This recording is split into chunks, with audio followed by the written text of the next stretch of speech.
Hello दोस्तों, कैसे हैं आप सब। आशा करता हूँ कि आप सब अच्छे से होंगे। और इसी कामना के साथ आइए शुरू करते हैं आज का ये एपिसोड। आज का ये जो एपिसोड है वह समसामयिक विषय पर आधारित है। जैसा कि आप जान रहे हैं, आपको विदित है कि पूरे विश्व पटल का ध्यान इस समय यूक्रेन और रशिया के बीच होने वाले महायुद्ध पर टिका हुआ है। दोनों देशों के बीच भीषण जंग चल रही है और इस भीषण जंग में यूक्रेन को काफ़ी क्षति हुई है अभी तक। आज जब मैं एपिसोड बना रहा हूँ ये जंग का 7वां दिन है और यूक्रेन के खार्किव और राजधानी कीव ये दोनों शहर जो है बिल्कुल तबाह हो चुके हैं आज के समय में। देखिए, किसी भी देश का उन्नति अवनति ये बहुत कुछ उसके नेतृत्व पर निर्भर करता है। वहाँ की लीडरशिप कैसी है, वहाँ का नेतृत्व कैसा है, और इसी लीडरशिप में ही वो जादुई शक्ति है, करिश्माई शक्ति है जो छोटे से देश को भी एक बड़े देश से लड़ने की शक्ति प्रदान करता है, क्षमता प्रदान करता है, साहस प्रदान करता है। यूक्रेन यूएसएसआर या अभी वर्तमान में जो रशिया है, इसके सामने जो है कुछ भी नहीं है। तो फिर भी हम देख पा रहे हैं कि उसका जो प्रतिरोध है, रेजिस्टेंट, और उसने जो बना रखा है युद्ध में, वो काबिले तारीफ़ है। क्योंकि वहाँ का जो नेतृत्व है यूक्रेन का, वो काबिले तारीफ़ है। जैसा कि आप सभी जानते हैं कि वहाँ के राष्ट्रपति जेलेंस्की हैं। जेलेंस्की शुरू में अपने जीवन के शुरुआती दिनों में कॉमेडी किया करते थे, एक कॉमेडियन थे, और कॉमेडियन से उन्होंने राजनीतिक शीर्ष तक का सफ़र तय किया है। और देखिए, अमूमन जो नेताओं में क्या होता है कि जब भी देश के सामने विकट परिस्थिति उत्पन्न होती है तो वे देश छोड़ करके भाग जाते हैं, पलायन कर जाते हैं खुद ही, और वहाँ की जनता को अपने भरोसे छोड़ देते हैं। लेकिन जेलेंस्की वैसे नेताओं में से नहीं है। जेलेंस्की ने रशिया के थोपे गए जंग का न केवल प्रतिरोध किया, अपनी सेनाओं का मनोबल बढ़ाया, बल्कि उन्होंने स्वयं घोषणा कर रखी कि मैं किसी भी कीमत पर देश छोड़ करके नहीं जाऊंगा, मैं हमेशा अपनी जनता के साथ रहूंगा। और आपने देखा होगा कि वे सैन्य वेशभूषा में, बिल्कुल मिलिट्री के ड्रेसअप में, और सेना के साथ कंधे से कंधे मिला करके सैन्य अभियानों को उन्होंने नेतृत्व प्रदान किया। ये खासियत होती है एक नेतृत्व में, और इसी नेतृत्व के बलबूते जो है यूक्रेन जैसा छोटा देश, जो रशिया के सामने कहीं भी टिकता नहीं है किसी भी मायने में, एक ज़बरदस्त कड़ा प्रतिरोध जो है पेश कर रहा है दुनिया के सामने, एक मिसाल पेश कर रहा है, एक नज़ीर पेश कर रहा है। और जेलेंस्की ने ये दिखा दिया कि नेतृत्व वही सही मायने में जो है सफल नेतृत्व है, जो अपनी जनता के साथ सुख में दुख में हमेशा साथ रहता है। जैसा कि आपको विदित है कि अमेरिका और ब्रिटेन, इन दोनों देशों के शीर्ष नेतृत्व ने युद्ध के शुरुआती दिनों में ही जेलेंस्की से संपर्क किया था और कहा था कि आप अपनी सकुशल जो है देश को छोड़ दीजिए और सपरिवार जो है हमारे यहाँ शरण लीजिए। शरण के लिए उन्होंने ऑफ़र किया था। उन्होंने यहाँ तक कहा था कि हम आपको वाहन उपलब्ध करा रहे हैं, आपको सुरक्षा उपलब्ध करा रहे हैं, आप जो है सुरक्षित रूप से वहाँ से निकल जाइए और हमारे यहाँ शरण ले लीजिए। लेकिन एक सुअवसर मिलने के बाद भी, एक ऑफ़र मिलने के बाद भी उन्होंने दुर्गम रास्ते को चुना। किस लिए चुना? तो अपने आम आवाम की सुरक्षा के लिए।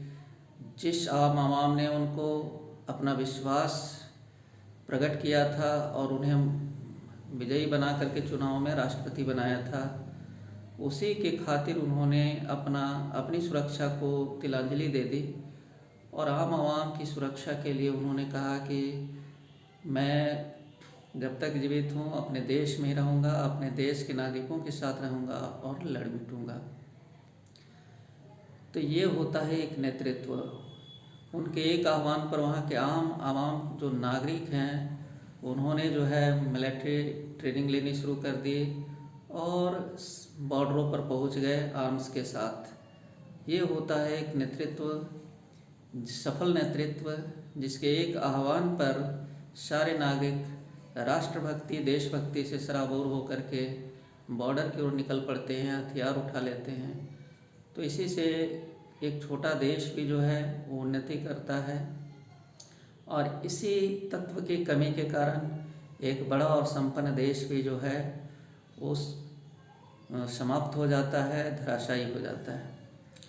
तो ये तो हमने यूक्रेनी राष्ट्रपति ज़ेलेंस्की की दिलादिली, उनकी दिलेरी और उनकी बहादुरी की चर्चा की।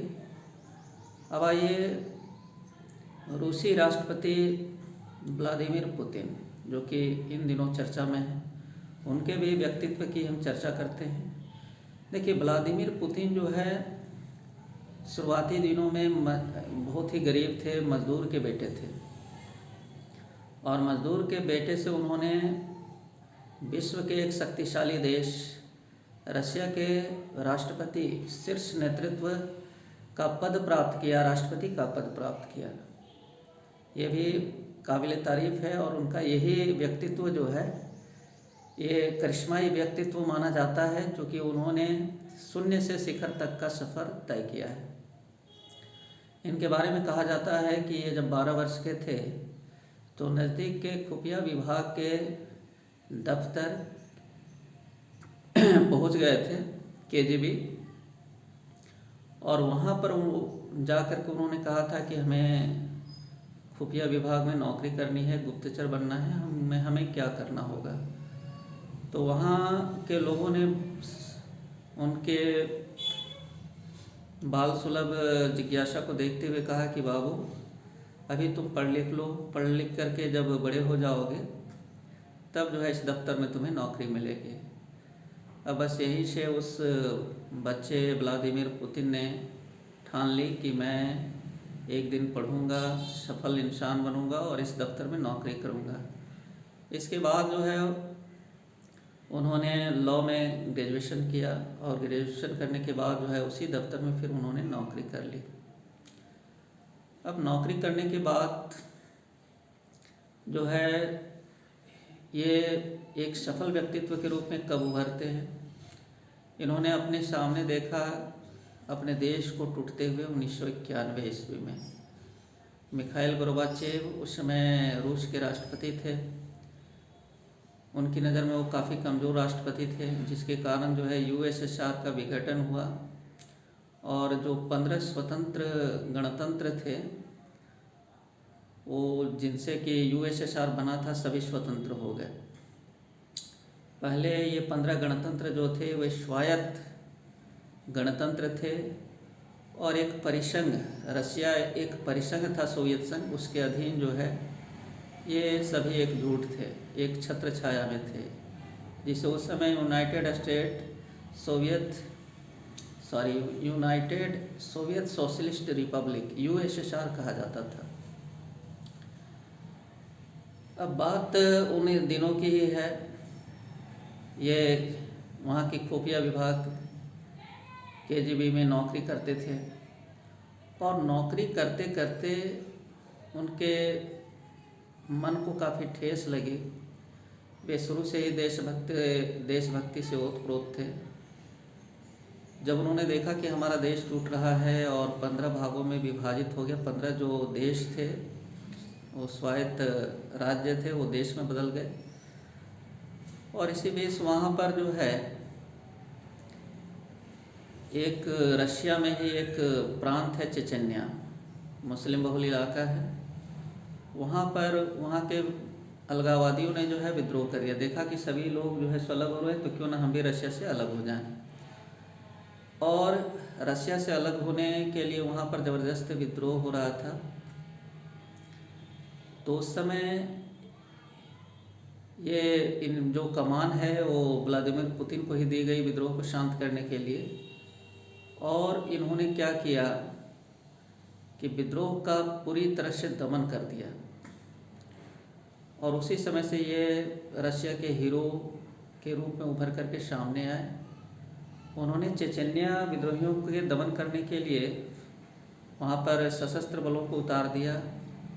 ऐसा कहा जाता है कि उन सशस्त्र बलों ने हर घर में घुस घुस करके विद्रोहियों को मारा और विद्रोहियों का पूरी तरह से जो है कत्लेआम करके और पूरी तरह से विद्रोह को दमन कर दिया। और एक ऐसा डर पैदा किया विद्रोहियों में कि ये विद्रोह जो है हमेशा के लिए शांत हो गया। तो उस समय से एक हीरो के रूप में ये व्लादिमीर पुतिन उभरे। इसके बाद देखिए बोरिस येल्त्सिन जब 1998 में राष्ट्रपति थे, उस समय ये देश के प्रधानमंत्री बने। और प्रधानमंत्री बनने के बाद फिर 2003 में ये राष्ट्रपति बने और तब से लेकर के आज तक ये राष्ट्रपति हैं वहाँ के।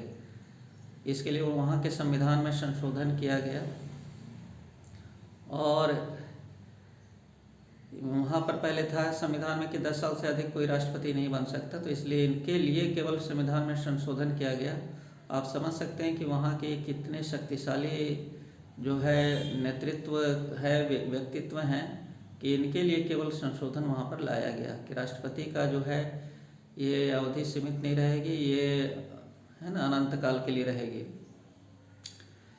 तो उनकी लोकप्रियता का अंदाज़ा जो है इसी बात से लगाया जा सकता है। फिर एक और घटना होती है जिससे कि इनका व्यक्तित्व जो है काफ़ी एक कड़क नेतृत्व के रूप में उभर करके सामने आता है। वह यो कि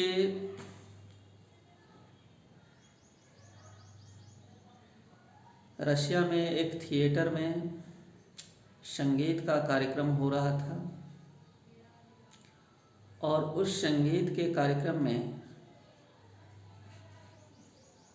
ये आम दिनों की तरह जो है संगीत का कार्यक्रम चल रहा था और उसी कार्यक्रम में जो है चेचन्या विद्रोहियों ने एक पूरे प्री प्लानिंग से जो है वहाँ पर एक बस में सवार होकर के जो है आए। अचानक उनकी बस जो है थिएटर में लगती है और अचानक उस पर से जो विद्रोही हैं वो पूरे आर्म्स के साथ, बम बारूद के साथ थिएटर में प्रवेश कर जाते हैं। और प्रवेश करने के साथ ही वहाँ पर जो तकरीबन 900 व्यक्ति जो है थिएटर में थे, वहाँ के स्टाफ को लेकर के सभी को बंधक बना लेते हैं और सरकार के साथ संवाद स्थापित करके सरकार को अल्टीमेटम देते हैं कि आप हमारी बातों को मान लें, चेचन्या को स्वतंत्र राष्ट्र घोषित कर दें, हमारे जितने भी विद्रोहियों को आपने पकड़ रखा है, जेलों में बंद कर रखा है, उन्हें छोड़ दें। तो हम जो है इन बंधकों को छोड़ देंगे, अन्यथा सभी बंधकों का कत्लेआम कर देंगे। ये एक अग्नि परीक्षा के समान था। किनके लिए? उन्हीं के लिए व्लादिमीर पुतिन जो एक कड़क छवि के नेता थे, उनके लिए एक बिल्कुल अग्नि परीक्षा के समान था कि अब करें तो क्या करें। एक तरफ हमारे देश के नागरिक हैं 900 की संख्या में, उन्हें भी बचाना है और इन विद्रोहियों को भी ऐसा संदेश देना है कि पुनः ये इस तरह की आंख उठा करके नहीं देख सकें और उनका मनोबल जो है वो हमेशा के लिए गिर जाए। तो इसके लिए उन्होंने एक स्ट्रैटेजी बनाई। उस स्ट्रैटेजी के तहत, उस रणनीति के तहत उन्होंने जो थिएटर के एसी थे, उन एसी के माध्यम से जो है जहरीली गैसें जो है थिएटर के अंदर प्रवेश कराया और पूरे थिएटर को बाहर से कमांडोज ने घेर लिया। ऑपरेशन शुरू हुआ। जहरीली गैसें जो है एसी के माध्यम से थिएटर के अंदर भेजी गई। देखते ही देखते जितने भी वहाँ 900 बंधक थे और जितने भी चेचन्य विद्रोही थे, सभी जो है वो बेहोश होकर के गिर पड़े। इसी दौरान जो है सुरक्षा बल जो है थिएटर में प्रवेश करते हैं और सभी विद्रोहियों को, उसमें कुछ विद्रोही ऐसे थे जो बेहोश नहीं हुए थे, उन्हें मार देते हैं और सारे विद्रोहियों को जो है मार दिया जाता है कमांडोज के द्वारा। और जितने भी बंधक बनाए हुए थे सभी को बाहर निकाल लिया जाता है एम्बुलेंस से। चूँकि जहरीली गैस से सभी बेहोश थे, सभी को तत्काल जो है हॉस्पिटल भेजा जाता है। वहाँ से उन्हें रिकवर करके उनके घरों को भेजा जाता है। हालांकि जो ये ऑपरेशन है, इसमें बंधक बनाए गए 160 व्यक्ति भी मारे जाते हैं, लेकिन जहाँ पर देश के स्वाभिमान की बात आती है, देश की सुरक्षा की बात आती है, तो व्लादिमीर पुतिन एक ऐसा व्यक्तित्व है जो कोई समझौता नहीं करता है। और यही व्यक्तित्व जो है उनको रशिया का हीरो बना देता है। और 20 सालों से वहाँ का नेतृत्व जो है आज संभाले हुए 20 साल से भी अधिक हो गया है। तो इसकी जो वजह है यही करिश्माई व्यक्तित्व है। तो आज हमने आपको बताया कि व्लादिमीर पुतिन किस तरह के दृढ़ निश्चयी व्यक्ति हैं। ये जो भी ठान लेते हैं उसको पूरा करते हैं। व्लादिमीर पुतिन जो हैं ये हमेशा से भारत हितैषी भी रहे हैं। जब ये सोवियत सोशलिस्ट रिपब्लिक था तभी से भारत हालांकि नॉन अलाइंस मूवमेंट गुटनिरपेक्ष आंदोलन का सदस्य रहा है, लेकिन भारत पर ये आरोप भी लगते रहे हैं कि भारत जो है छिपे रूप से जो है यूएसएसआर के साथ मिला हुआ था। और यही कारण है कि यूएसएसआर ने जब भी देश में संकट की घड़ी आई है, चाहे 1971 में जो है बांग्लादेश के आंदोलन को दमन करके पाकिस्तान का विभाजन की बात रही हो, उस समय अमेरिका जो है पूरा बेड़ा ले करके और भारत पर आक्रमण करने आ रहा था।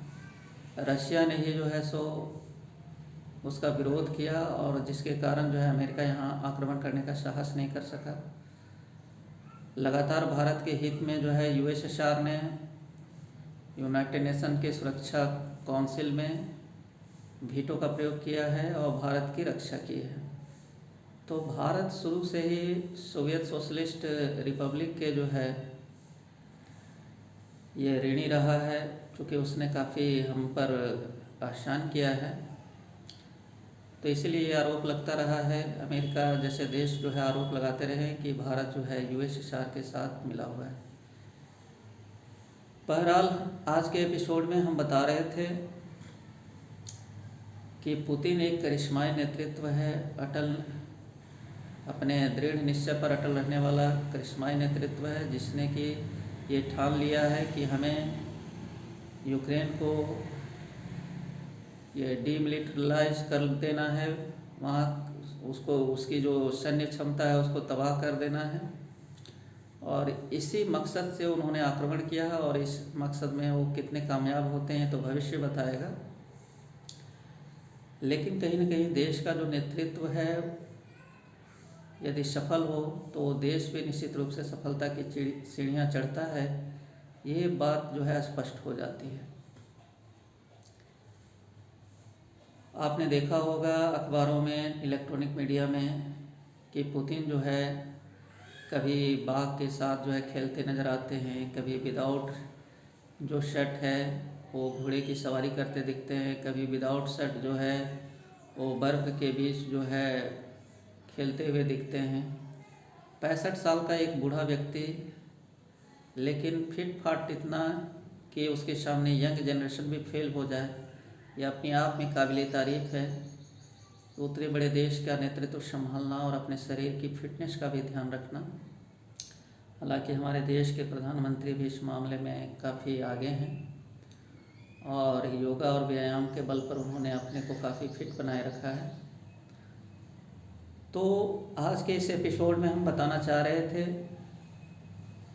कि वर्तमान में जो ये यूक्रेन और रशिया के बीच जो युद्ध चल रहा है, तो दोनों के जो नेतृत्व है वो अपने आप में काबिल तारीफ़ है और इसी नेतृत्व के कारण जो है ये दोनों के बीच जो टकराहट है उसमें दोनों व्यक्तित्व जो है वो लोगों के लिए जो है एक रोचक विषय बने हुए हैं। एक छोटा सा देश यूक्रेन का राष्ट्रपति भी प्रतिरोध के मामले में हीरो बना हुआ है और एक बड़े से देश का नेतृत्व भी व्लादिमीर पुतिन, जो कि नाटो देशों के एक साथ आने के बावजूद जो है सो न्यूक्लियर युद्ध की धमकी देता है। तो ये अपने आप में एक सफल नेतृत्व का उदाहरण है। तो इसके साथ ही आज का एपिसोड हम यहीं समाप्त करते हैं। आपको आज का एपिसोड ये कैसा लगा, आप कमेंट बॉक्स में कमेंट करके हमें ज़रूर बताएं ताकि हमारा उत्साहवर्धन होता रहे और इसी तरह का एपिसोड हम बनाते रहें। यदि आपको हमारा ये वीडियो अच्छा लगा हो तो आप अपने मित्रों के बीच इसे अवश्य शेयर करें और अपने मित्रों को लाइक करने के लिए कहें, सब्सक्राइब करने के लिए कहें और इसी तरह से हम आपको नई नई जानकारियों के साथ जो है वीडियो बनाते रहेंगे। तब तक के लिए सभी से हम विदा लेते हैं। धन्यवाद।